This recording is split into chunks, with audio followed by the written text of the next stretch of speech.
ہر وہ کام دنیا ہے جس سے آخرت مقصود نہ ہو۔ گناہ کسی نہ کسی صورت دل کو بے قرار رکھتا ہے۔ تواضع کی کثرت نفاق کی نشانی اور عداوات کا پیش خیمہ ہے۔ ترغیب دلانے کی نیت سے اعلانیہ صدقہ دینا خفیہ سے بہتر ہے۔ لوگوں کو جس طرح چاہے آزما دیکھ، سانپ بچھو سے کم نہ پائے گا۔ جائز ضروریات سے زیادہ طلب بھی شکوہ ہے۔ جس نے دنیا کو جس قدر پہچانا، اسی قدر اس سے بے رغبت ہوا۔ عمرہ کی تعریف سے بچوں کے ظالم کی تعریف سے غضب الہی نازل ہوتا ہے۔ حیا کے ساتھ تمام نیکیاں اور بے حیائی کے ساتھ تمام بدیاں وابستہ ہیں۔ ٹونگروں کے ساتھ عالموں اور زاہدوں کی دوستی ریاکاری کی دلیل ہے۔ عافیت کے 9 حصے الگ رہنے میں ہے اور 1 حصہ ملنے میں۔ تعجب ہے اس پر جو دوزخ کو مانتا ہے اور گناہ کرتا ہے۔ اپنا بوجھ حلق پر نہ ڈالو، خواہ وہ کم ہو یا زیادہ۔ جس خوشبو کا تجھے حق نہیں، اس سے ناک بند کر لے کہ خوشبو کی منفت ہی سونگھنا ہے۔ مجھے دنیا میں 3 چیزیں بہت مرغوب ہیں: تلاوت کلام پاک، بھوکوں کو کھانا کھلانا اور راہ خدا میں بے دریغ خیرات کرنا۔ وہ عالم جس سے علم کا نفع نہ ہو، وہ مال جو راہ خدا میں صرف نہ ہو، وہ تلوار جس سے جنگ نہ ہو، وہ علم جس پر عمل نہ ہو، اور وہ مسجد جس میں نماز نہ ہو، یہ سب ضائع ہے۔ حیرت ہے اس پر جو تقدیر کو برحق جانتا ہے، پھر بھی جانے والی چیز کا غم کرتا ہے۔ تعجب ہے اس پر جو حساب کتاب پر یقین رکھتا ہے، پھر بھی مال جمع کرتا ہے۔ تعجب ہے اس پر جو موت کو سچ مانتا ہے، پھر بھی ہنستا ہے۔ تعجب ہے اس پر جو دنیا کو فانی جاننے کے باوجود اس سے محبت کرتا ہے۔ تلوار کا زخم جسم پر آتا ہے اور زبان کا رخ پر۔ جنت کے اندر رونا عجیب ہے اور دنیا میں ہوتے ہوئے ہنسنا اس سے بھی عجیب ہے۔ امیر کے 1 لاکھ روپے خرچ کرنے سے فقیر کا 1 روپیہ خرچ کرنا بہتر ہے۔ جو اپنا جوتا خود گانٹ لیتا ہے، کپڑے خود دھو لیتا ہے، غلام کی عزت کرتا ہے، وہ تکبر سے عاری ہے۔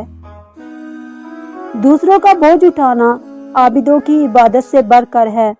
جو لوگوں کی برائی کے لیے وقت نکالتا ہے، وہ بڑا گناہ گار ہے۔ مسلمانوں کی ذلت اپنے دین سے غفلت میں ہے، نہ کہ مفلسی میں۔ جس نے لوگوں کا حق نہ جانا، اس نے خدا کا حق نہ جانا۔ زبان کے درست ہو جانے کے ساتھ دل بھی درست ہو جاتا ہے۔ اے انسان، تجھے خدا نے اپنے لیے پیدا کیا ہے۔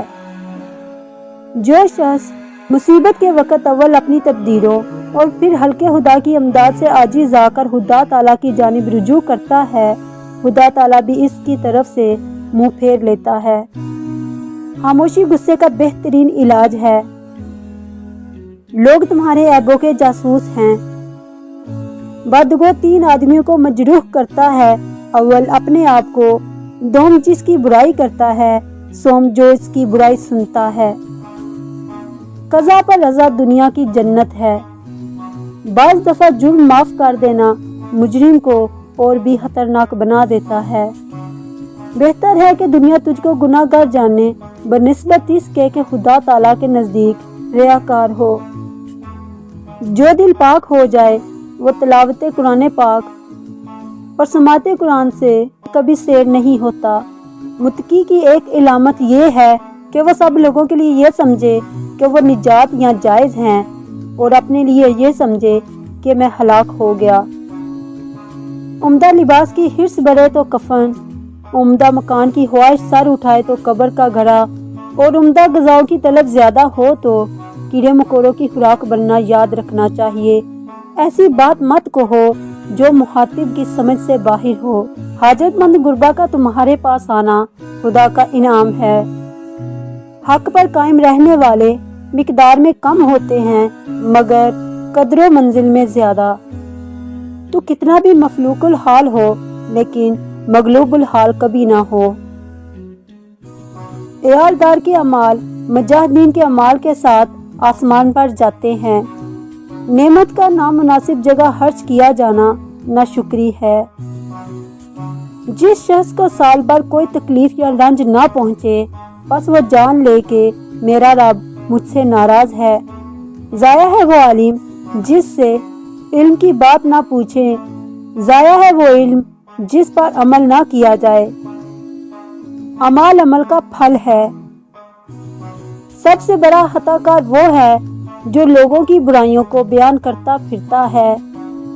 زبان کی لرزش قدموں کی لرزش سے زیادہ خطرناک ہے۔ اللہ تعالیٰ سے محبت رکھنے والے کو تنہائی محبوب ہوتی ہے۔ جو شخص تمہاری نگاہوں سے تمہاری ضرورت کو سمجھ نہیں سکتا، اس سے کچھ کہہ کر خود کو شرمندہ نہ کرو۔ ظالموں اور ان کے متعلقین سے معاملہ مت کر۔